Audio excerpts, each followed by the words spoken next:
Hello, everybody. I hope you're well. Nice to see you. I put this picture up this morning. I sort of thing that happens to me quite often. Oh no, it's a puncture. It's a flat tire. What a nightmare! And if you're a bike rider or somebody who likes to play on bikes, you'll know that punctures are a nightmare. But you've got to look at it and you've got to think, well, it's not that bad, really. You've got to be hopeful about these things. And that's what my assembly is all about today. It's about hope. Saw this picture, I thought it was quite nice. Somebody's obviously cut out the words hope out of paper and then held them up to the sun. And what is hope? Well, hope, it's one of our values. It's about looking to the future positively and planning how to get there. And it's something that we need to do, and it's something that we've all been doing at the moment. We've all been hoping that things will get back to normal, hoping that things will change, and things are changing, and that's great. The world is going to get back to almost normal quite soon, I think. So, just a few questions for you. What would you do if one of your friends is upset because she's fallen out with another of your friends? Or a friend is crying because he doesn't understand his homework and he doesn't think anyone at home will be able to help him. These are two scenarios that happen. They happen quite a lot. And it's really, this is about hope as well. Because you know and I know that if you do fall out with a friend, the chances are you'll be friends with them again soon. And you've got to be hopeful about that. You've got to be hopeful that you can solve the problem. A friend is crying because he doesn't understand his homework. Well, there's something that you can do because you could help if there's nobody there. Or you could say, go and speak to the teacher. You know, both these situations are not without hope. And so that's what the person has to do is you have to have hope. Okay, I'm going to share a book with you today. Mr. Stack says he's shared it with you before. Oh, but it was quite a long time ago. Hooray! So you might have forgotten it. It's called Wisp, A Story of Hope. And it's by Zara Frayon and Graham Baker Smith. Graham Baker Smith is the illustrator and Zara Frayon is the writer. This story is it's set in a refugee camp. A refugee is somebody who is displaced from where they live. They can't live in their home anymore for a variety of reasons. It could be that there's war.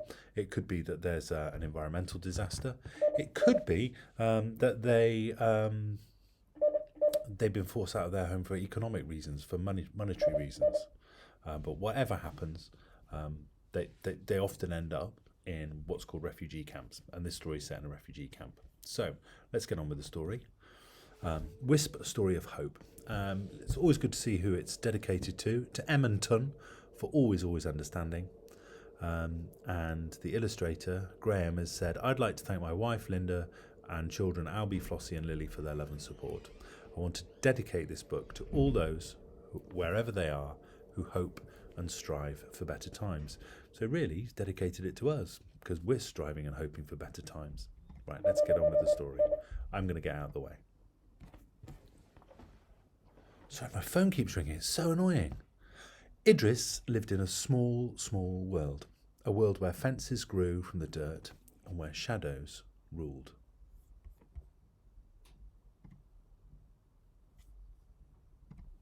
A world with no trees to give shade, no rivers to drink or seas to swim. A world full of people, but where everyone was alone.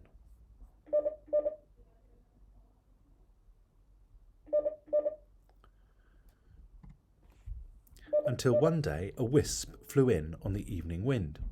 Dust rose up in swarms around it. Feet trampled it into the dirt. Nobody noticed it. Nobody except Idris. Idris gentlied the wisp from the ground. He softly away the dust and dirt and footprints. And that was when he felt it, the smallest whisper of want. The wisp began to wriggle, flittering and fluttering. It bustled Idris past rows of tents, over the moonlit dirt, and along the fence's glare, until it settled at the feet of a man, ancient and crackled. Is this yours? Idris asked. I love that picture of those feet. They do look ancient knobbly toes. The man's eyes were long ago dulled, but he took the wisp in his hands. He held it to his ear. Slowly the spark of a smile lit his lips. Once, he whispered. The wisp pulsed bright. The man lifted his voice, and music poured into the night. A swelling sea of rememberings twirled on the air and shimmered in the breeze. The people stopped, they smiled, and together they listened to the blazing bright heartbeat of a song. And when the man's voice quietened, there was just the hint of a hum in his step, and a bright in his eyes where the dullness no longer settled. So he's obviously told a story of the things that he did. He went sailing on a boat. Be interesting to know what those tales were. When the next wisp flew in on the evening wind, Idris knew what to do. He let himself be bustled past and over and along until the wisp found who it was seeking. The woman looked at Idris, a sad etched deep into her face. She held the wisp to her ear. A light flickered softly in her eyes.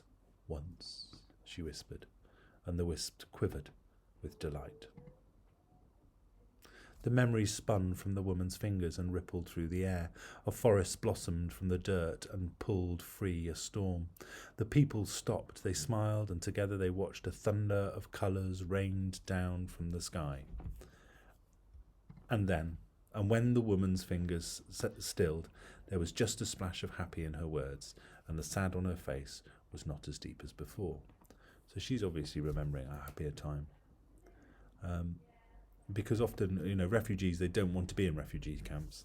They're fleeing their homes for a reason. And can you imagine how bad it must be to have to flee your home, where you live, and to leave it behind? And that's what this lady's done as well. More days passed, and more wisps flew in on the evening wind. Onces were whispered and rememberings released. Idris tasted the pull of the moonlight and explored the soft scent of new knowings. He felt the rumbles of the earth and the trembles of stories from 1,000 kingdoms. Because, of course, each one of those wisps leads him to somebody, and they tell their story.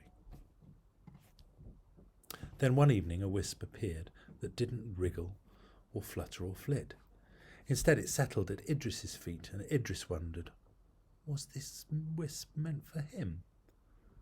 And he waited, but no memories appeared.